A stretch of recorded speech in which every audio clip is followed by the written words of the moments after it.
Let's see how to resize images in Wix. If you need to adjust the size of an image on your Wix site, follow this simple step. First, open your Wix editor and click on the image you want to resize. Once you selected, small drag handle will appear around the image. Next, click and drag any of the corner to resize the image while maintaining its proportion.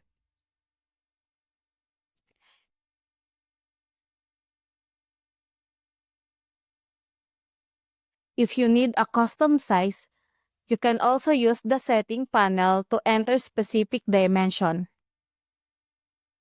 Once you're satisfied with the new size, click Save and Publish to apply the changes. And that's it! Now you can easily resize image on Wix site. That's how to resize image in Wix. See you soon!